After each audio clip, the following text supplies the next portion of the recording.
매주 월요일 찾아뵙는 직격 토론, 오늘도 두 분 전화로 인사드립니다. 먼저 이재호 전 의원 안녕하세요. 예, 안녕하십니까. 네, 성공회대학 최진봉 교수 안녕하세요. 네, 안녕하십니까. 두 분 인사 나누시고요. 예, 네, 안녕하세요, 안녕하십니까. 네. 예, 오늘 첫 번째 토론 주제는 지난 10일 새벽에 있었던 북한 노동당 창당 75주년 기념 열병식입니다.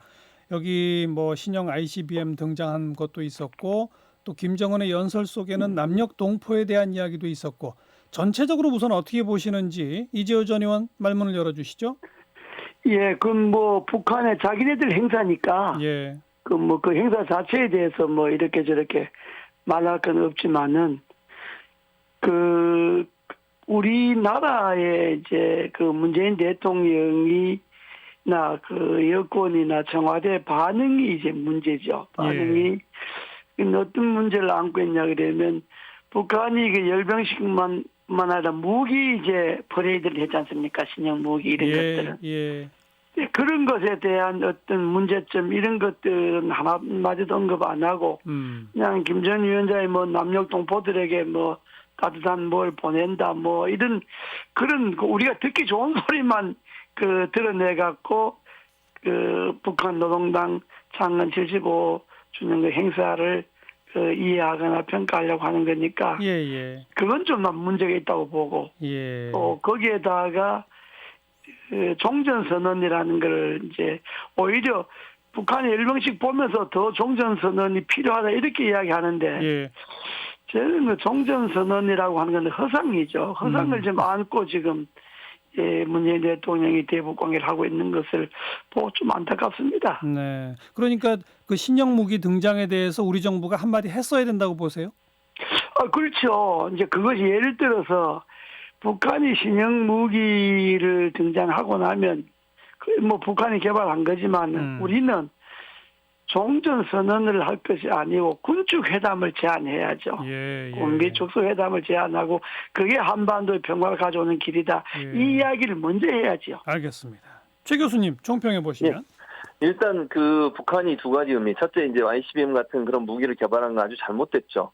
군비를 자꾸 이렇게 군사 어떤 무기들을 개발하는 것 자체가 저는 한반도에 긴장감을 고조시키는 부분에 대해 잘못됐다고 보고요.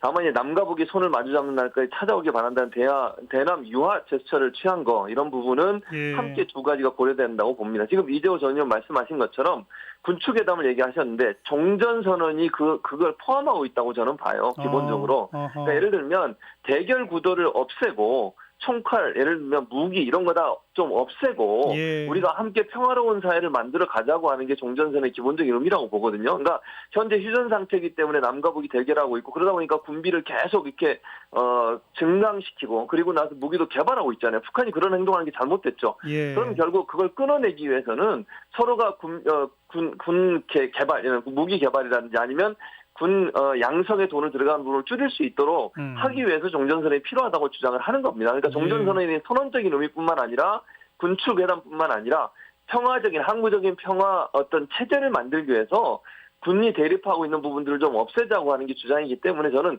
그 큰 의미 안에 그 부분이 함께 포함되어 있다고 생각을 합니다. 저는 저는 해석을 좀 달리 하는데 종전선언이라고 하는 것은 6.25 전쟁이 지금 우리 휴전 상태에 있는 것 아닙니까? 휴전 상태에 있는 건데 종전하자 하는 거는 6.25 전쟁을 종전하자는 거거든요. 휴전 상태를 이제 없애자는 것 아닙니까? 그렇죠. 그런데 북한이 이제 핵을 개발하고 미사일, 로켓, 신형 무기를 개발한 거는 6.25 전쟁은 종전된다 하더라도 새로운 전쟁을 일으킬 수 있는 북한식 무기는 얼마든지 개발해 놓고 있는 것 아닙니까? 그렇기 때문에 제 이야기는 물론 종전선언 안에 군축회담도 포함되고 있지만은 그걸 6.25 전쟁의 휴전 상태를 종전하자고 하는 것이 아니고 그건 별 의미도 없는 거고 일단 북한이 갖고 있는 핵이라든지 여러 가지 전쟁을 도발할 수 있는 무기에 대해서 군축회담을 하자는 것을 그걸 주제로 해서 제안을 해야지 종전선언은 그 이후의 문제라고 봅니다. 그러니까 기존의 핵 폐기 그다음에 미사일 개발 중단 이런 요구를 강하게 했어야 한다. 다시 그런 표현인 거죠? 그런 요구를 강하게 하고 정말 필요하다면 종전선언 전에 먼저 한반도에서 종전선언을 하는 거는 6.25 전쟁을 종전하는 거지 얼마든지 북한이 새로운 전쟁을 일으킬 수 있잖아요. 예. 그러니까 북한이 새로운 전쟁을 일으킬 수 없도록 하자면 한반도 평화선언을 먼저 이끌어내야죠.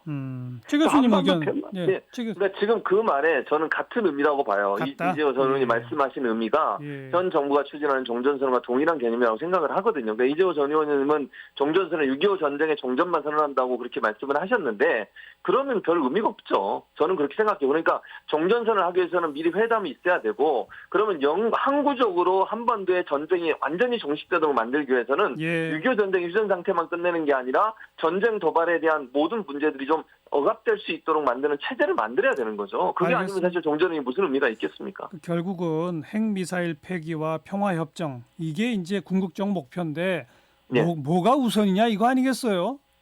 그렇다고 볼 수 있겠죠. 근데 종전선언의 해담 안에는 제가 볼 때는 말씀하신 비핵화라든지 아니면 영원히 항구적인 평화적 체제를 만들기 위한 선언적 의미든 아니면 내용들이 함께 논의될 거라고 저는 봅니다. 단순히 그냥 6.25 전쟁 종전선언만 하자. 네. 그게 뭐 사실 그렇게 큰 의미가 있다고 보진 않거든요. 그래서 그런 논의들이 그 안에 종전선언을 들어있다. 하는 과정에 네. 다 포함될 거라고 저는 근데 봅니다. 또 우리가 제안하는 종전선언이 왜 허사이냐 그러면 지금 휴전협정의 대사의 미국하고 북한이잖아요. 네. 미국이 종전선언을 하지 않는 이상은 우리만 종전선언을 한다는 것이 사실상 그게 불가능한 거죠. 그러니까 먼저 북한의 종전선언을 요구할 것이 아니고 미국하고 긴밀히 협조해서 미국하고 먼저 종전선언의 내용에 대해서 구체화하고 미국이 도의를 해줘야죠. 예. 그래야지 종전선언의 의미가 있지 우리하고 북한하고 종전선언을 알겠습니다. 할 수가 없잖아요.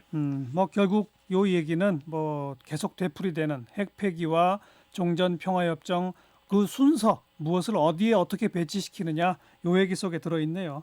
자, 다음 예. 주제는 문 대통령의 아들 문준용 씨하고 국민의힘의 곽상도 의원 사이의 설전이었고요. 또 일각에서는 대통령 아들이 정치인도 아닌데 너무 공개적으로 정쟁에 나서는 거 아니냐는 얘기도 있고 한데 이건 최진봉 교수가 먼저 말문 여시겠어요?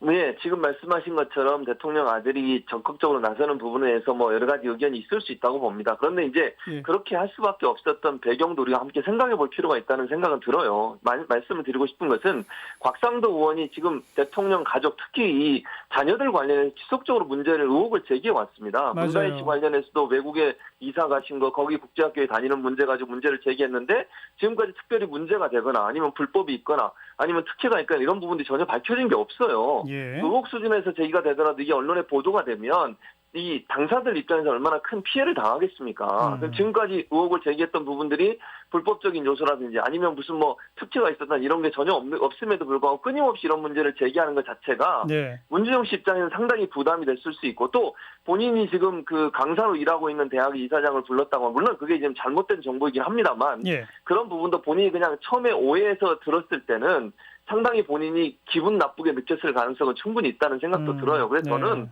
물론 문준용 씨가 적극적으로 나서는 것이 그렇게 바람직하냐 하는 부분에는 논란의 여지가 있을 거라고 저는 봅니다. 그러나 곽상도 의원이 이렇게 뭐 근거도 명확하지 않은 걸 가지고 자꾸 이렇게 대통령 자녀들에 대해서 문제를 제기해서 이슈화하는 것 자체도 근거가 있으면 그걸 얘기할 수 있지만 그게 없는 상태에서 너무 이슈화하는 것도 저는 정쟁으로 활용하는 의도가 있다고 보이기 때문에 좀 삼가해야 된다고 생각을 합니다. 곽상도 의원이 지나치다 이 얘기인데 이재호 전 의원은 어떻게 보세요? 예, 최진봉 교수님이 말에 일면 동일하는데요. 그 어떤 이유로도 현역 대통령 아들이 그렇게 소위 정치인하고 상대를 해서 말을 주고받거나 나서는 건 옳지 않습니다. 그런 예도 없고요. 네. 현역 대통령 아들은 그냥 조용히 자기 아버지가 대통령이니까 자기가 입이 10개라도 그냥 조용히 있으면서 자기 일에 충실하는 거지 뭐 그걸 정쟁거리가 될 수 있는 말을 꺼낸다든지 하는 거는 그건 잘못된 거고 그다음에 곽상도 의원이 문제를 제기하는 것도 저는 시민단체에서 뭐 그런 걸 꾸준히 제기한다 하는 건 몰라도 예. 일국의 국회의원이 무슨 대통령 아들 문제를 갖고 계속해서 그냥 제기하는 거는 예. 난 그건 좀 뭐 그렇게 바람직하지 않다고 봅니다. 예. 뭐 야당 의원이라 하더라도 예. 그거는 그냥 시민단체에서 꾸준히 제기할 수 있는 문제지 예. 야당 국회의원이 그 문제를 제기할 수 있는 거는 글쎄 저는 그 바람직하지 않다고 봅니다. 요 대목은 두 분 생각이 비슷하시네요. 예. 곽상도 의원이 조금 자제하면 뭐 문준영 씨가 굳이 나설 일도 없을 거고 그렇지 않습니까? 네, 맞습니다. 좋습니다. 그리고 이제 예. 문준영 씨 입장에서 사과를 또 했는데 그걸 또 받아들이지 않으셔가지고 그것도 좀 아쉬운 부분이 있습니다. 네. 예. 뭐 다음 주제로 가서 지금 국정감사장에서도 그렇고 언론에서도 이 라임 옵티머스 사태가 시끌시끌한데 어떻게 보고 계신지 어떻게 처리해야 할지 뭐 시간이 많지 않으니까 한 마디씩만 들어볼까요? 이재호 전 의원. 그 라임 옵티머스 사건은 문재인 정권 하에서 최대의 권력형 게이트입니다. 그러므로 이거는 단순히 무슨 뭐 국정감사 이 차원이 아니고 이거는 특검을 하든 국정조사를 하든 예. 정말로 문재인 정부가 임기 말을 깨끗하게 끝내려면 이 라임 옵티머스 사건 이걸 철저하게 밝혀야 합니다. 네. 최대 권력형 게이트로 딱 규정을 하실 수 있으세요? 그렇습니다. 우선 언론에 보도된 것만 해도 청와대 관계자들 뭐 민주당 현역 의원들 뭐 거의 20여 명이 관련되어 있지 않습니까? 네. 제가 야당 원내대표 할 때 여당의 그 당시 김대중 정부 노무현 정부의 권력형 게이트를 제가 예. 조사하고 했습니다만은 이렇게 20여 명이 관련되어 있는 거는 이거는 문재인 정권 하의 최대의 권력형 게이트죠. 자, 최진봉 교수 어떻게 보세요? 예, 일단 이게 단정적으로 얘기하시는 상황은 아니라고 봅니다. 뭐 명단이 나왔다고 하고 또 재판에서 일부 증언 가운데 그런 얘기가 있다고 하는 거니까 조사를 해야 된다고 저는 보고요. 원칙에 맞게 조사해서 검찰이 진실을 명명백백하게 밝혀야 된다. 저는 그렇게 동의합니다. 다만 지금 이재호 전 의원 말씀하신 건 이거 단정적으로 이게 최대 권력형 비리다. 지금 현재는 그렇게 단정할 수 있는 상황은 아니고요. 예. 강기정 전 수석 같은 경우는 지금 고소를 했지 않습니까? 예. 명예훼손으로. 그래서 그 허위사실 유포에 의해서. 그래서 그런 부분도 지켜봐야 된다. 아직은 현재까지 밝혀진 내용은 없기 때문에 지금 상황에서는 단정적으로 여권의 게이트다 이렇게까지 얘기할 수 있는 상황은 아니고 수사가 진행되는 과정을 보고서 판단해야 된다고 봅니다. 그 검찰 수사를 믿을 수 없기 때문에 특검이 필요하다는 주장에 대해서는 최진봉 교수 어떻게 보시는지 한 말씀. 저는 일단 검찰 수사가 이루어진 다음에 그건 결정할 문제라고 봅니다. 현재 검찰이 수사를 하고 있는데 특검부터 꺼내는 것은 너무 이른 주장이고요. 네. 검찰 수사의 내용이 정말 믿을 수 없거나 아니면 근거 없이 얘기하거나 알겠어요. 아니면 여러 가지 증거들이 의혹이 있는데 그게 제대로 안 나오면 그때는 특검을 얘기할 수 있지만 지금은 시기상조라고 봅니다. 이재호 전 의원. 최 교수님이 다른 거는 편드는 거는 뭐 내가 이해를 하겠는데 라임 옵티머스를 편드는 거는 그건 옳지 않습니다. 이거는 권력형 게이트인데 이걸 두둔하면 되나요? 그건 철저히 파헤쳐야죠. 이재호 전 의원 요 한 말씀은 그러니까 일단 검찰 수사가 진행 중이니 특검을 얘기하더라도 검찰 수사 결과를 보고 미진한 게 딱 보이면 그때 특검 얘기한다는 주장에 대해서만 한 말씀 해보세요. 이성윤 지검장 하에서 검찰 수사를 누가 믿습니까? 지금 권력을 감싸는 검찰들만 조결 모여 앉아가고 하는데 지금 검찰이 이 조사하는 걸 믿을 국민이 어디 있습니까? 그러니까 특검을 해야 된다는 거죠. 그럼 검찰 수사 결과 나오기 전에 바로 특검 도입해야 한다? 그런 검찰 수사 보나 많아죠. 뭐 지금 검찰이 몇 개서 되겠습니까? 근데 아직 국민의힘은 뭐 특검법 제출 여기까지는 안 간 것 같거든요. 그 야당이라는 게 항상 둔한 거죠. 한 발짝 늦으니까 맨날 지지도도 안 올라가잖아요. 진작에 특검법 내고 바로 특검 논의로 들어가야 한다 이런 주장이세요? 제가 검찰이 뻔한데 그걸 자, 최 교수 한 말씀 하세요. 저는 이렇게 생각해요. 윤석열 총장이 이번에 또 지시를 했어요. 수사 인력 보강해서 열심히 수사하라고. 좀 지켜보시고 윤석열 총장이 또 있잖아요. 그러니까 지금 뭐 이성윤 지검장을 자꾸 의심을 하시는데 어쨌든 그건 뭐 개인적인 의견이라고 제가 생각하고요. 윤 총장이 어쨌든 수사의 전체적인 걸 보고를 받고 있으니 수사가 잘 진행돼 지켜본 다음에 결정이 될 것 같습니다. 여기까지 하겠습니다. 이재호 전 의원, 성공회대 최진봉 교수 두 분 수고하셨습니다. 감사합니다. 감사합니다.